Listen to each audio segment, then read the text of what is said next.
let us continue with the discussion of karma, K-A-R-M-A, with reference to the time in which effects are worked out. So there's cause and effect. So how about the timing of effect coming out because of the causes that you have made? There's cause and effect, we call it causality. For everything for every action, every speech, every thought, there's always a cause and effect will come out. Good effect, bad effect, neutral effect. So if we consider karma with regard to the maturity of effect, karma can be classified into 3 periods, we know that. Immediate karma, subsequently effective karma, and indefinitely effective karma. What is immediate karma? Immediate karma is that which is experienced in this present life. Subsequently effective karma is that which is experienced in the following life. And indefinitely effective karma is that which would be experienced in any future lives. Could be the 3rd life, 4th life, or any future lives. So indefinitely effective, depending on the maturity and the coincidental conglomeration of causes and conditions. So this is 3 classifications, which I elaborated last time. Now, according to the intensity and priority of effect, karma can be classified into weighty karma, death proximate karma, and habitual karma. There's 3 karmas. What is weighty karma? Weighty karma is very serious, you know. It produces its result in the present life or in the immediate next life for sure. It's very weighty. So according to Sutra, if anyone commits the 5 immediate sinful crimes, then it's very weighty, it's very serious. The 5 sins. What are these 5 sins according to Sutras? Matricide, patricide, the murder of an arahat, the injury of a Buddha, and the creation of Sikhism in Sangha. What does that mean? Matricide is not people won't commit that. Matricide is the killing of your own mom. Patricide, the killing of your own dad. The murder of an arahat, someone who's enlightened, who could enlighten others. You murder him. Now that's very sinful. That would produce weighty karma. The injury of Buddha in an attempt to kill the Buddha. Now that's a very weighty karma. And the creation of Sikhism in Sangha, that means in the Sangha order, in the monks' congregation, you're trying to separate them, you're trying to make sure that they are not working in harmony. Because the Sangha order is trying to promote Buddhism to all sentient beings, and you're trying to stop them, you're trying to segregate them, you're trying to create troubles among them. You develop a Sikhism in them. Now that's 5 sinful crimes. You will immediately get weighty karma. For example, at the time of the Buddha, his disciple Devadatta, as a disciple Devadatta, the Buddhist disciple, he attempted to kill the Buddha, and finally he injured the Buddha. But he's already attained psychic power, so he lost all his psychic power and was reborn in evil state after he died. So that's very weighty karma. And if you have observed, if you are in this life and you have observed the 5 virtuous deeds, that would produce weighty karma too. One of the 5 virtuous deeds, good deeds. Abstinence from killing, you're not killing. Abstinence from killing, abstinence from stealing, abstinence from sexual misconduct, abstinence from lying, from slandering, from cursing, from equivocating, frivolous talks, and also abstinence from indulgence in greediness, anger, and ignorance. You don't do all those. And you observe them, and all your deeds were virtuous deeds. Then you develop this weighty karma, that you will be reborn in the following life in Rupadhatu, or in heaven, enjoying bliss. Although heaven is not the ultimate way to go, because heaven you enjoy extreme bliss, extreme happiness, extreme longevity, but you still have to go through samsara. You still died when the time is mature that you have to leave. So that's not the ultimate. Just to remind you, heaven is not the ultimate way to go. Of course, nirvana is the ultimate way to go. Get away from life and death, the rebirth of life and death. Going to heaven is not the ultimate way. So that's weighty karma. Don't build up weighty karma. Very serious karma. And next one is death proximate karma. This is the karma which one does or remember immediately before the moment of dying. At the moment of dying, you remember something or some action that you have done at the moment of dying. That becomes very inferential. That's why in one of the sutras, in the Siddhikapa Sutra, 地藏经, in Siddhikapa Sutra, it's always mentioned that someone passed away, if you use his inheritance, his money, the money he's left behind, to do good deeds, and let the person know he'll be reborn in heaven or to good places. Why? Because of the effect of death proximate karma. You understand what I mean? If he remembers or does a good deed at the time of death. So if you use up all this money, John, you're dying, you have some money left behind, can we use your money to donate to charitable organizations to help out the poor? Can we use your money to donate to temple? Can we use your money for the publication of sutras to good deeds? And then the person who's dying, oh yes, please, I want to do this good deed. There's no point in leaving my money behind. I can't use it anyway. So I want to leave everything for good purposes. And he remembered it at the moment of death. There's death proximate karma. That is very influential. Even though he's a bad person, at that juncture, he'll be reborn in good place. Maybe in heaven, or maybe probably not in the three vicious paths. What are the three vicious paths? Reborn as hungry ghost, going to hell as victims of hell, reborn in the animal realm. Now he wouldn't be like that, because at the moment of death, he had this death proximate karma. Now, there's a story that at the time of the Buddha, there is a certain executor, execute people who casually happened to give alms to Venerable Sariputra. One of the disciples of the Buddha was Venerable Sariputra. He's already an arahat. And this certain executor who always killed people, he gave alms to Venerable Sariputra. Henry remembered this good act at the time of his dying. Oh, I gave alms to a monk, Venerable Sariputra. And he remembered. He feel good about it. He feel gladdened about it. And he was reborn in the state of bliss, even though it's bad. But this does not mean that he will be exempted from the effects of his evil deeds, which he accumulated during his lifetime, but he's just postponed it. It will be postponed.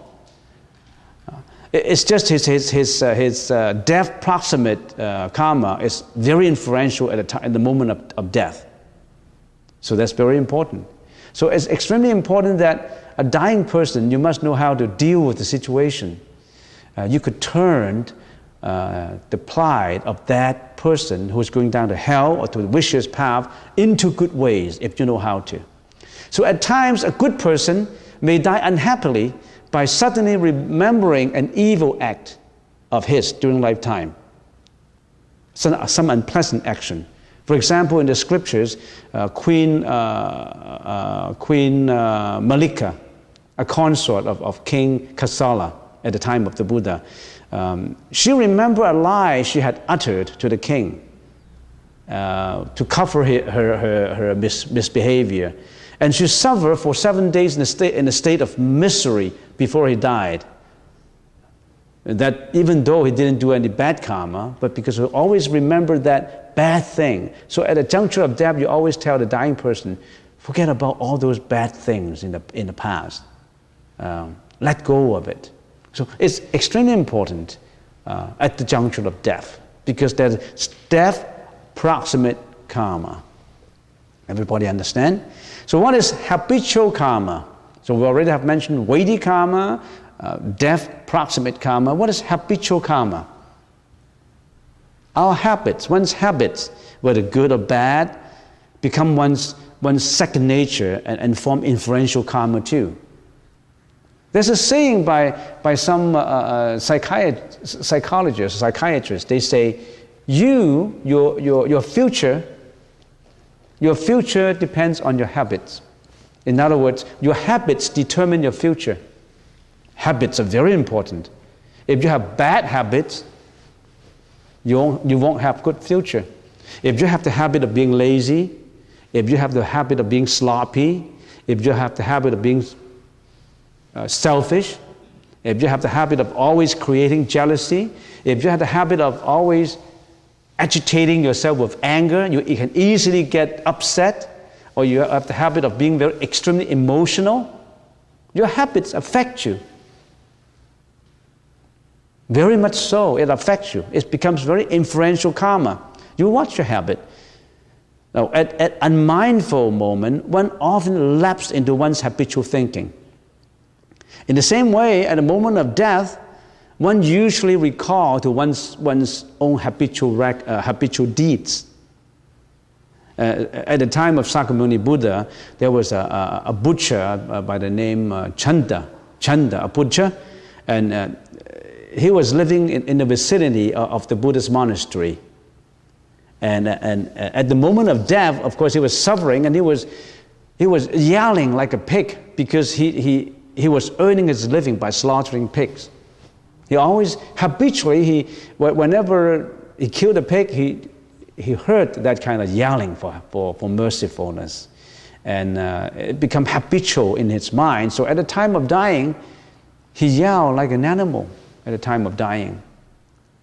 And King Tudagagami of Ceylon was in the habit, Ceylon is Sri Lanka now, was in the habit of, that king was a very good king. He was in the habit of giving alms to monks before he took his own meal. Before he took his lunch or dinner, before he took his lunch, he always gave alms to food and to monks. So it was this habitual karma that gratified him at the moment of death, and resulted in being reborn in Tushita heaven. He born in heaven because he always have built up that habit. So habit is extremely important. And the saying goes, you are what your habits build you up to be. Your habits determine your future. Successful people have successful habits. So you watch your habits. Don't build up bad habits. For sure, get rid of your habits of laziness, sluggishness, selfishness, anger, jealousy, hatred. Get rid of all those. But it's difficult to get rid of the habits.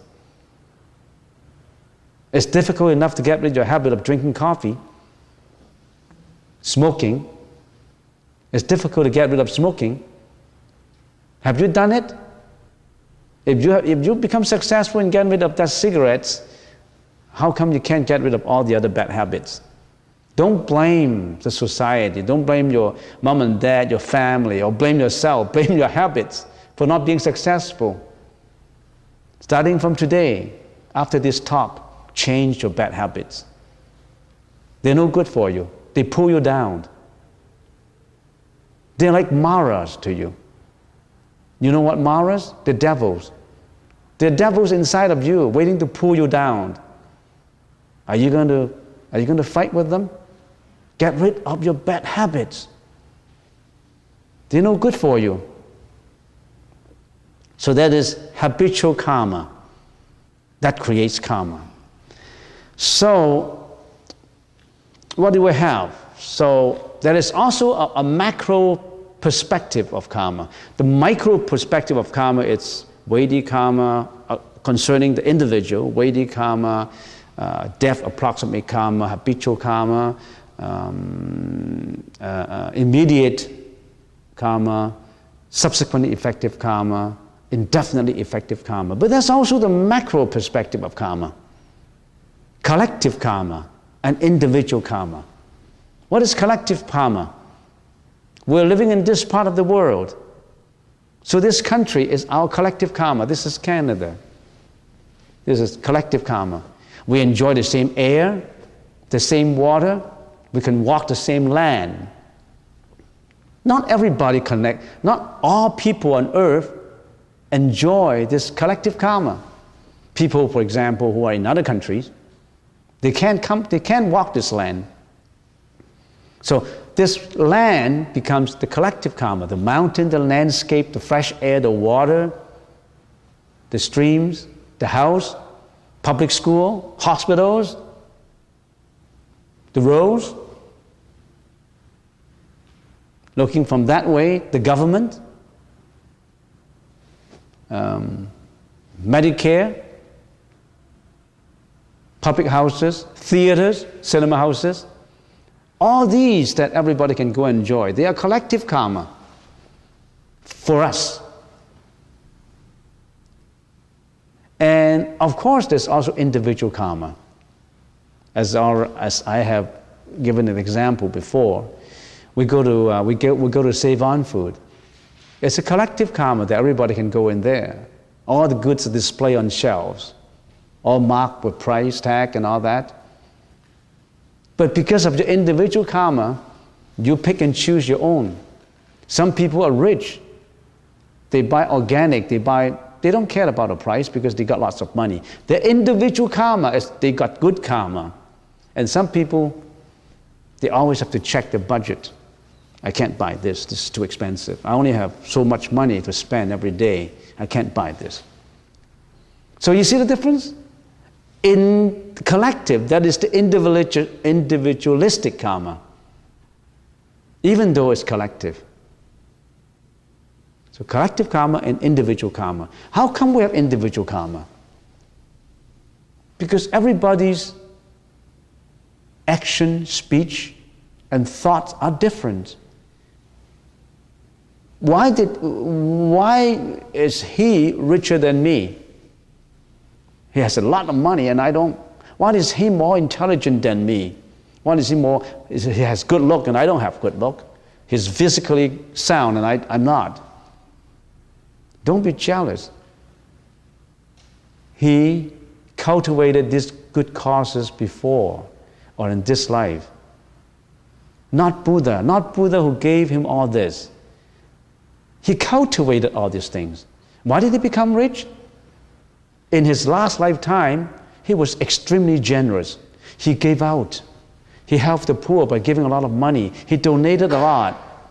And you're so stingy and selfish. You all keep everything to yourself. You don't help. You don't lend the helping hands to others. But he was extremely generous. That's the cause. What's the effect? Becoming extremely rich. And why is he more healthy? Because in his last life, he didn't kill animals. He was so merciful on animals. He was so compassionate to animals. And you've been so cruel. You go hunting, fishing. You hunt the bears, the deers. You hang the antlers on the living room and enjoy the killing of animals. You kill animals for pleasure. You don't think you have karma on that? You think you can get away from karma? I was in my first year at University of Toronto. I was studying at University of Toronto. That was 1968, and I had to look for a place to stay. Being a poor student, because of the karma, I guess, then I had to rent a small little basement from an Italian couple. I think about $35 per month at that time, $35 a month, close to the university. And a gloomy little bungalow. And I shared it with one of my fellow students too, from Hong Kong. Two of us shared a small little basement. We have a little kitchen, and upstairs, Italian couple. The man was working as a landscaper in a big company, mowing lawn and caring for flowers and shrubs. And they were very traditional Italian people, very kind to us. We still remember them, very kind to us. And one day, in the first week, one day in the first 2 weeks, 1 or 2 weeks, the women came down to the basement. She didn't come down all the time. And we realized the woman is always dressing in black. And we always try to figure out why she always dressed in black. And later we found out that she had some charm in here. And she always open it and always look at it. And we found that that's the photo of her son. And we inquired more about what happened. The son passed away at the age of 11. And she was so stricken with grief and so sorrowful that for the past 2 years, she had been wearing a black in memory of her son. And later we found out that when we go upstairs, we found out that there's a lot of deer's antlers, and the husband liked hunting, all the time hunting. And we have a discussion ourselves that, oh, that's why. He took away the lives of the children of the animals, and naturally he had the effect of losing his son. They were so much in grief. So don't kill, don't hunt. There's always karma to get you. We just passed the Thanksgiving Day, as I said. You killed turkeys in Thanksgiving. You ate turkeys, celebration for Thanksgiving. And do you know that turkeys also have children? You segregate them. You kill their children, kill their parents, and you're celebrating your own Thanksgiving for reunion of families. That's not fair. That's unfair. And you don't realize it because we've been doing it. We have been habitually killing animals for food. So, we've been talking about collective karma and individual karma. Individual karma. Now, give you another example. Like an earthquake. If you're not destined to die, in the tsunami in Indonesia, just 5 minutes before the tsunami, he left the seashore, went into the interior. He escaped the tragedy. Nobody knows why.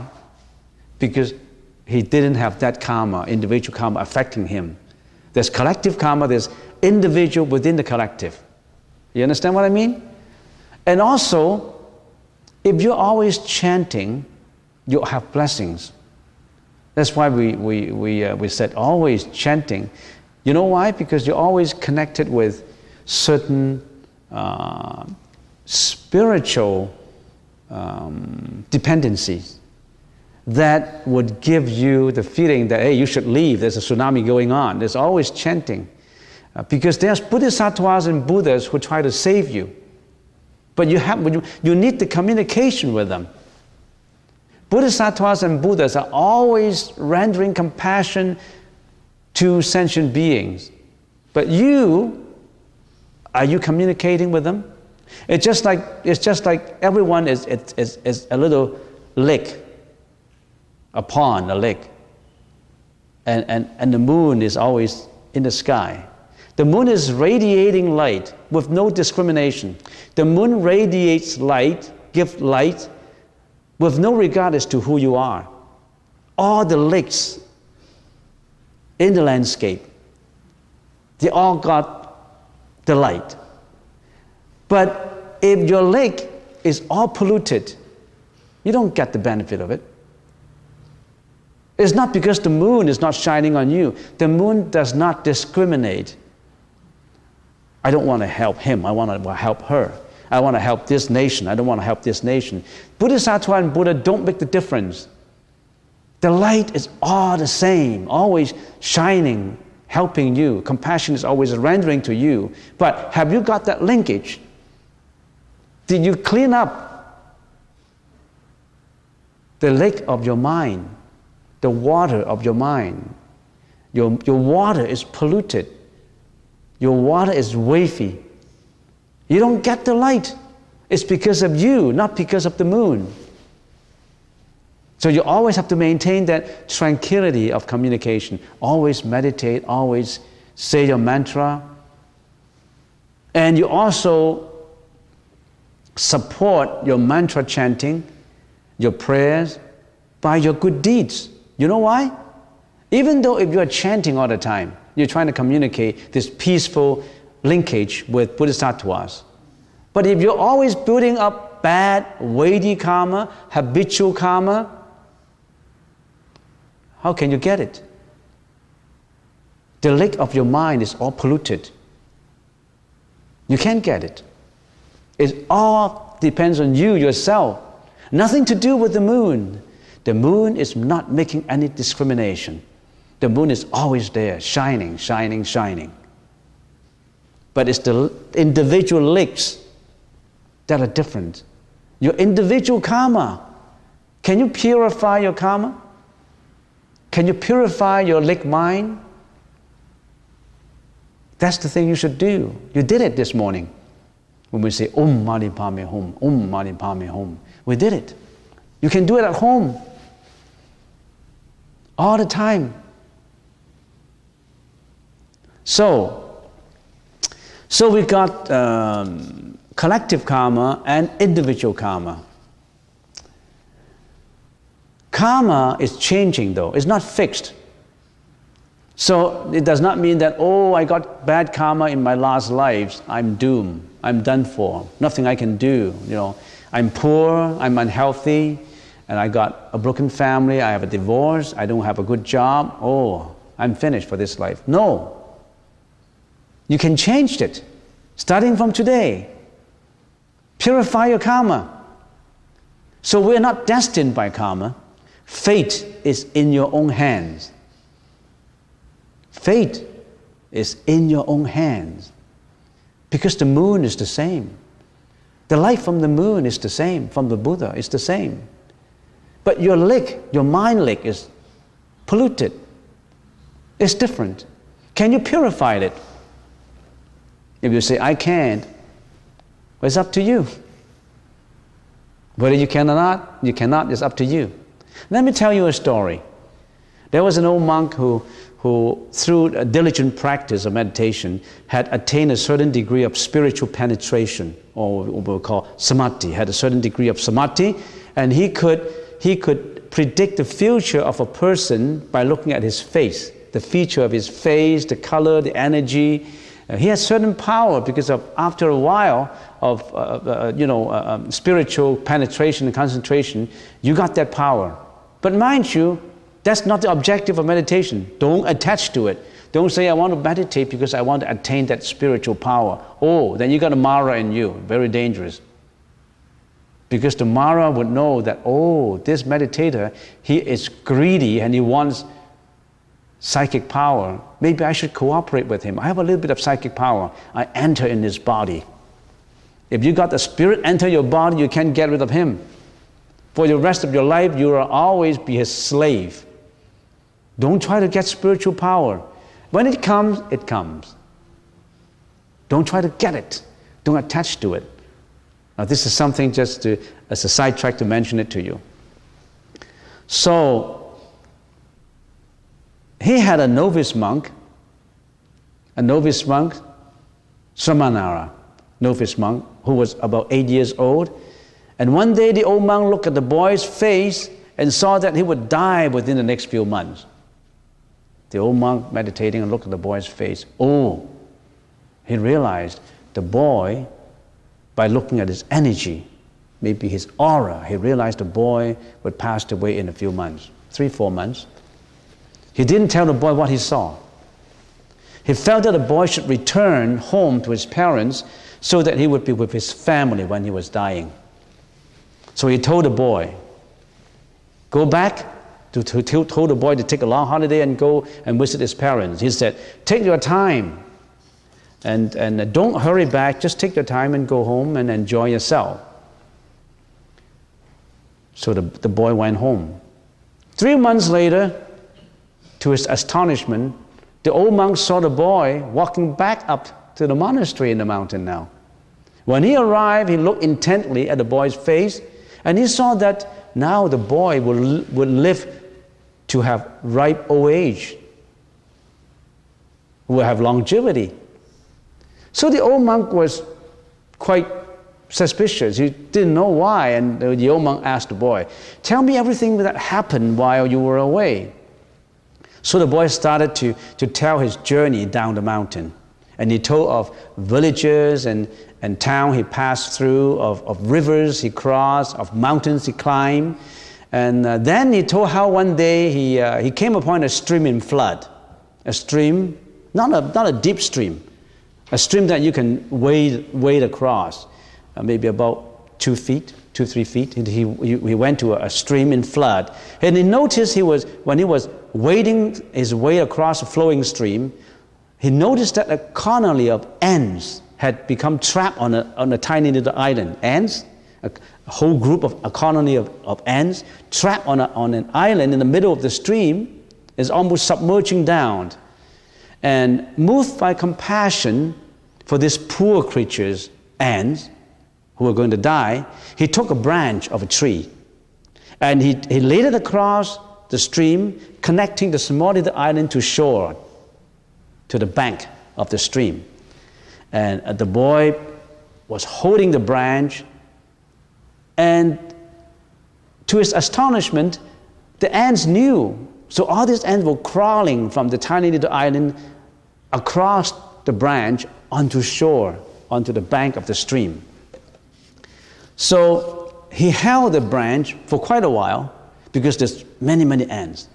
And until all the ants have escaped to dry land, then the boy left. Then he saved thousands of ants, And then he went on his way. So the old monk said, "Oh, I know, that's why karma gave you the longevity. You did the good karma, and you changed your karma. You will now live up to old age. Your karma changed because you saved thousands and thousands of ants just by that action of compassion." So what do we learn from this? The novice monk had the karma of passing away in a few days because of his immediate weighty karma. This is immediate weighty karma of saving thousands of ants out of his sincere compassion. His cumulated bad karma is avoided, and they go on living long age. So you can change karma. So fate is in your own hands. We can avoid negative karmic seeds to ripen by purifying them, using the powers of purification. What are these powers of purification? These powers of purifications come from what? From meditation, from repentance, from discipline, from practice of compassion. Now, although this does not eliminate negative karma, but it can avoid the results to occur now, then when you can avoid bad results to come out, then you practice. And ultimately, when we practice prajnaparamita, we realize the true emptiness, the true nature of emptiness, and then we eliminate our mental afflictions and we go to nirvana. Then you'll be pure in all your karma. So you have to avoid bad karma first, postpone it first. So when you have bad karma, you always think this way: I'm burning up a bad karma. I'm paying a karma debt. That's the way you should look at it. If I encounter something that I don't like, it's because of your karma. You can change it.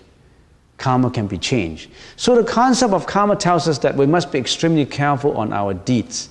Whatever you're doing, whatever your thought, your verbal, your words, and your actions. Your body do actions, your mouth speak, your mind produce thoughts. Always be mindful of all these things.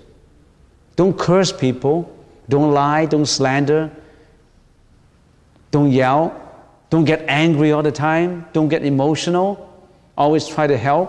Don't get greedy. Don't get jealousy, hatred. Get rid of these mental afflictions.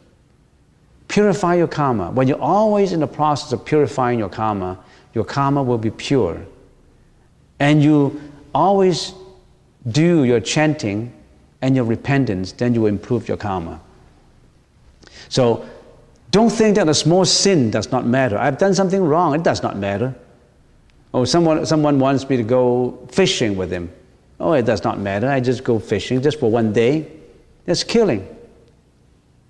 So don't think that a small sin does not matter. Just as falling drops of water will fill a large container. A small sin is like a drop of water. When it always have small sins dropping on a large container of all these drops of water, it will overwhelm you completely as time goes on. Always watch your small little bad karma. Don't think that it does not matter. It really matters. Always build up good karma. If you have done something good karma, do not think that it will be forgotten. I've done something good. The beneficiaries of the karma may forget you because he doesn't care. You help a friend, you try your best to help your friend, and your friend just ignore you. Does not matter, because good effect will finally find its way back to you. Good karma will always get back to you. So with that, we end the 3 sessions on the concept of karma, and of course we can go a lot more in depth and in detail, but we don't need to. As long as we understand the meaning of it, we can always pursue further in other ways. For example, in internet, in some books. As long as you know the basic, you get what you give. Always be careful on yourself, what you're doing. Watch your action, watch your behavior. Get rid of the bad habits. That produces habitual karma. In no way, in no event should you do weighty karma. Don't do it. Do the right profession. There's some professions that you cannot do. Slaughtering, drug trafficking, illegal things, I don't have to name it, you know about it. Sexual misconduct, lying, cursing. Change all those. And then you will lead a happy life. Because it may produce enough weighty karma to change this life for the better. So you are the master of your own life. You are the director of your own film. You play an important role. You're the actor, the actress. You're also the audience. You're the director yourself. How do you direct your film? You write your own script. Try to write a good script. Don't foul it up. You write your good script onto it. Nobody else. Nobody can write it for you. Nobody can act it for you. I hope that you'll be a good audience, reflecting on what you have done. Be critical of yourself. You've done something, you'll be a good audience. You're a film critic. You'll watch what you have been doing. That's meditation. Why do you come for meditation? Why? Every Saturday, instead of going partying, instead of staying at home fooling around, sleeping extra for 2 more hours, Saturday, you always want to sleep more. You need 8 hours, 9 hours of sleep. You want to sleep more. Why should you get up so early in the morning and you come for meditation? You start that first step to change your karma. That action is a saintly action. You start to change yourself. Nobody can do it for you. You, yourself. That's karma.